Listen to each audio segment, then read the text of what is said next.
What is bitcoin? Bitcoin क्या है?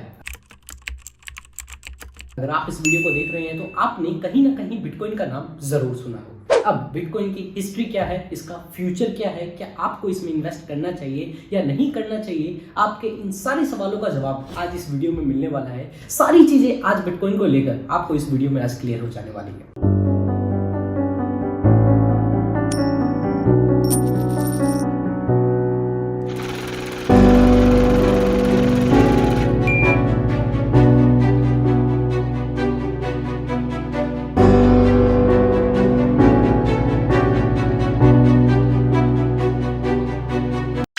अगर सबसे पहले हम हिस्ट्री की बात करें, इन्वेंशन की हम बात करें कि कहां से किसने इसे इन्वेंट किया, तो 2008 में बिटकॉइन इन्वेंट हुआ था। सतोशी नाकामोटो नाम के एक पर्सन ने बिटकॉइन को इन्वेंट किया था as a digital currency. Bitcoin को एज अ डिजिटल करेंसी उन्होंने इन्वेंट किया। 2009 में पहला बिटकॉइन मार्केट में आया। उस टाइम पर बिटकॉइन की वैल्यू 0 रुपीज थी। इंटरनेट पर पहली बार 2009 में आया। उस टाइम पर कोई इसकी वैल्यू नहीं थी, बट आज के टाइम में उसी बिटकॉइन की वैल्यू 40 लाख रुपए अप्रोक्स है। सिर्फ 12 से 13 साल में 40 लाख रुपए। Isn't it interesting? अब थोड़ा समझते हैं बिटकॉइन के बारे में और अच्छे से कि बिटकॉइन फ्यूचर क्यों है। जैसा कि अभी मैंने आपको बताया कि बिटकॉइन एक डिजिटल करेंसी है, तो अब सबसे पहले हम थोड़ा करेंसी को समझते हैं, तभी हमें पता चल पाएगा कि ये फ्यूचर क्यों है। अगर हम थोड़ा और पीछे जाएं, हम अपनी हिस्ट्री में जाएं, करेंसी की हिस्ट्री में जाएं, तो हमें पता चलेगा कि आज हम फिएट करेंसी हम यूज कर रहे हैं। जिस करेंसी को हम यूज करते हैं, रुपीज, जो नोट हम यूज करते हैं, उसे फिएट करेंसी कहा जाता है। सबसे पहले हमारी हिस्ट्री में होता था बार्टर सिस्टम। बार्टर सिस्टम लेन देन हम करते थे कि आपके पास गेहूं है, मेरे पास चावल है, मुझे गेहूं चाहिए, आपको चावल चाहिए, हम आपस में लेन देन कर लेते हैं।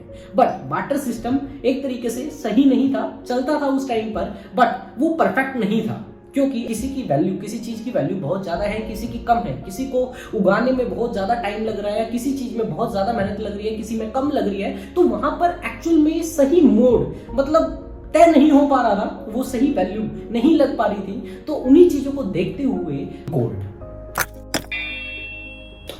को पहली बार सही तरीके से as a currency, medium of exchange use करना स्टार्ट किया। एंड वो एक एक्चुअली करेंसी भी थी, क्योंकि गोल्ड इस धरती पर लिमिटेड है।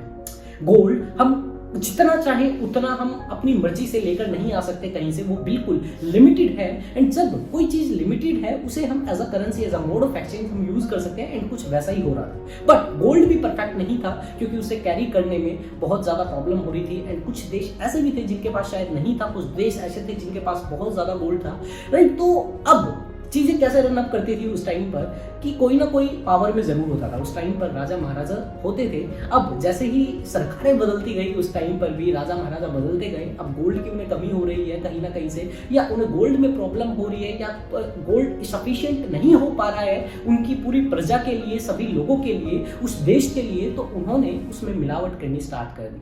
ऐसे करते करते वो मुद्रा सोने से तांबे पर आ गई।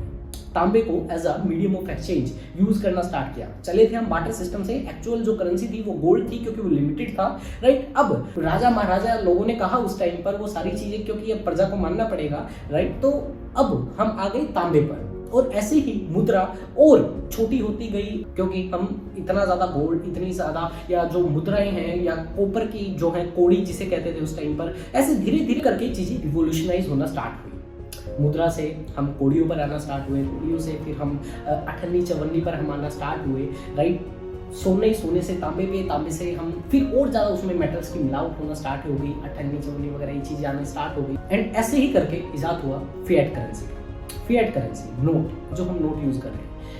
एंड अगर फिएट करेंसी की हम बात करेंगे, एक्चुअल में कोई करेंसी भी नहीं है, क्योंकि ये इसकी कोई अपने आप में कोई वैल्यू ही नहीं। सोने की अपने आप में वैल्यू है, वो लिमिटेड है इस धरती के ऊपर, वो एक्चुअल में एक प्रीशियस मेटल है, उसकी वैल्यू है। एंड आज भी उसकी वैल्यू है, पहले भी उसकी वैल्यू थी।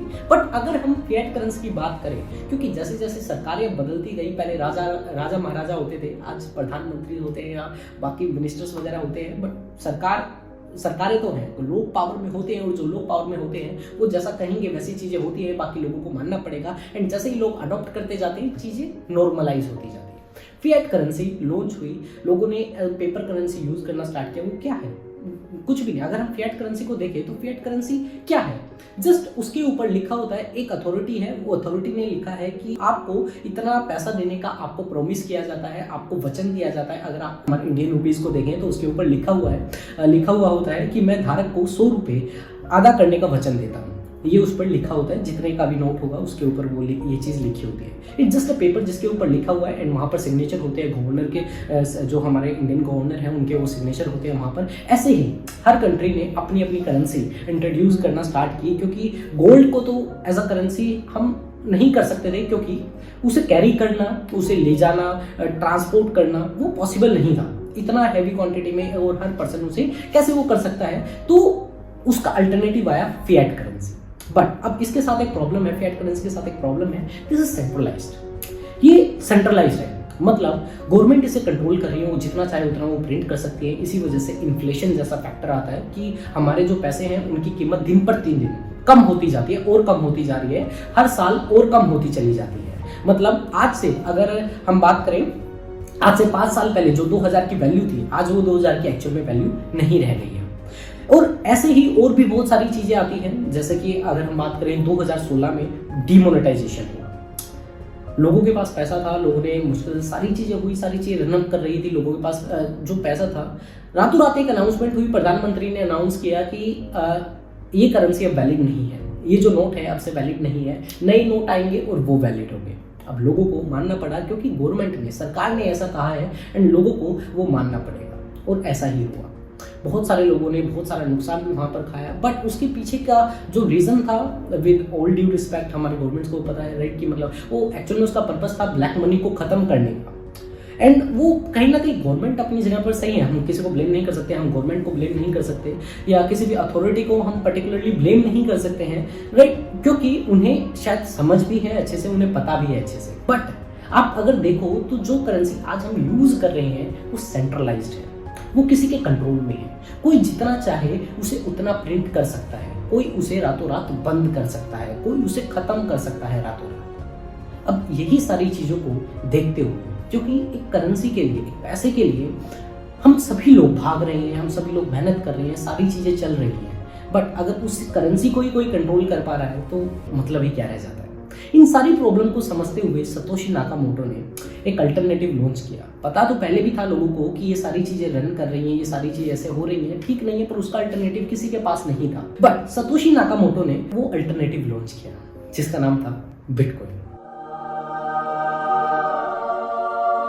बिटकॉइन अब काम कैसे करता है वो हम थोड़ा समझते हैं। बिटकॉइन काम करता है एक टेक्नोलॉजी के ऊपर जिसका नाम है ब्लॉकचेन टेक्नोलॉजी। अब उसके थोड़ा हम डिटेल में नहीं जाएंगे, वो थोड़ा इक्वेशनली मतलब मैथमेटिकल ज़्यादा हो जाएगा, तो हम उसके डीप में नहीं जाएंगे, बट हम थोड़ा सा वैसे ही समझ लेंगे। ओवरव्यू हम लेते हैं कि ब्लॉकचेन जो टेक्नोलॉजी है वो एक ऐसी टेक्नोलॉजी है जिसमें करप्शन और मैनिपुलेशन जैसी चीज़ें नहीं हो सकती है। उसे हैक करना वो नेक्स्ट टू इम्पॉसिबल है एक तरीके से, राइट। वो ब्लॉक्स के ऊपर वो काम करती हैं, जो हाई एंड कंप्यूटर्स होते हैं वो इक्वेशन सॉल्व करते हैं, उसके ऊपर वो काम करती है टेक्नोलॉजी। हम फिएट करेंसी यूज कर रहे हैं, सबसे बड़ा जो उसका आप कह सकते हैं डिसएडवांटेज है, जो एक नेगेटिव साइड है सबसे बड़ी, वो है कि उसे सरकार कितना भी प्रिंट कर सकती है। बट अगर हम बिटकॉइन की बात करें तो सतोशी नाकामोटो ने व्हाइट पेपर रिलीज किया, मतलब जिसके ऊपर बिटकॉइन के बारे में सारी चीजें लिखी हुई है कि ऐसा ऐसा होगा, ये सारी चीजें होंगी, एंड इस तरीके से उसे बना दिया गया है, एंड वो चीजें चेंज नहीं हो सकती है। जैसे कि बिटकॉइन सिर्फ लिमिटेड है, इस धरती पर बिटकॉइन लिमिटेड होंगे, 21 मिलियन सप्लाई ही बिटकॉइन की हो सकती है, और पैसे जो फिएट करेंसी है उसकी सप्लाई अनलिमिटेड है। और अब आप समझो, एक करेंसी जिसकी सप्लाई अनलिमिटेड है, एक करेंसी जिसकी सप्लाई लिमिटेड है, कौन सी ज्यादा बेटर है? ऑफ कोर्स जिसकी सप्लाई लिमिटेड है। अब जब उसकी सप्लाई लिमिटेड है, 21 मिलियन बिटकॉइन ही सिर्फ और सिर्फ सर्कुल सप्लाई में आ सकते हैं, इस धरती पर होंगे 21 मिलियन ही, जो कि सतोशी ने पहले ही लिख दिया था। अब जब 21 मिलियन बिटकॉइन है और पॉपुलेशन बिलियंस में है, तो ऑफ कोर्स जैसे जैसे लोग अडॉप्ट करते जाएंगे, जैसे जैसे उसकी डिमांड इंक्रीज होती जाएगी, वैसे वैसे उसकी जो वैल्यू है वो वैल्यू इंक्रीज होती जाएगी। एंड ऐसा ही हमें कुछ देखने को मिला।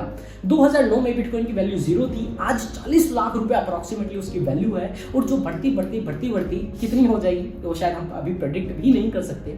एंड अगर आज हम बात करें, 21 मिलियन सप्लाई है, जिसमें से 19 million approximately 19 million bitcoin mine हो चुके हैं, और सिर्फ 2 मिलियन बिटकॉइन रहते हैं। अब जब 2 मिलियन बिटकॉइन रहते हैं, हमें लग रहा होगा कि यार पिछले 13 साल में 12-13 साल में मतलब 19 मिलियन माइन हो गए हैं, तो अगले 3-4 साल में ही 2 मिलियन भी हो जाएंगे।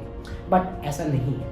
वो कुछ सिस्टम ऐसे बनाया गया है, वो कुछ टेक्नोलॉजी और वो सारी चीज़ें इस तरीके से बनाई गई है कि जो आखिरी बिटकॉइन है वो 2140 में, आज 2022 है, 2140 में आखिरी बिटकॉइन माइन होगा। जस्ट 2140 में आखिरी बिटकॉइन माइन होगा। एंड अब जैसे जैसे लोग और अडॉप्ट करते जाएंगे बिटकॉइन को, वैसे वैसे उसकी वैल्यू और बढ़ती जाएगी। मतलब इन्फ्लेशन नहीं, क्योंकि डिमांड बढ़ेगी तो उसकी वैल्यू बढ़ेगी। उसे कोई कंट्रोल नहीं कर सकता, उसे कोई मैनिपुलेट नहीं कर सकता। अब कहा जाता है, ये चीज कही जाती है, जो फिएट करेंसी है, जो आज करेंसी हम यूज करते हैं, is a currency of government, and जो बिटकॉइन है is the currency of people, क्योंकि लोगों ने उसे खुद चूज किया है, उसे थोपा नहीं गया है लोगों के ऊपर, राइट। तो सी अब इट्स अप टू यू। मैंने अब आपको समझाया अच्छे से कि क्या है बिटकॉइन, इसकी हिस्ट्री क्या थी, मैंने करेंसी की हिस्ट्री आपको बताई, मैंने आपको समझाने की कोशिश की सारी चीजें अच्छे से, राइट। तो अब इट्स अप टू यू, आपको क्या लगता है, क्या ये फ्यूचर है या नहीं है? अगर मैं अपनी बात करूं तो मुझे लगता है ऑफ कोर्स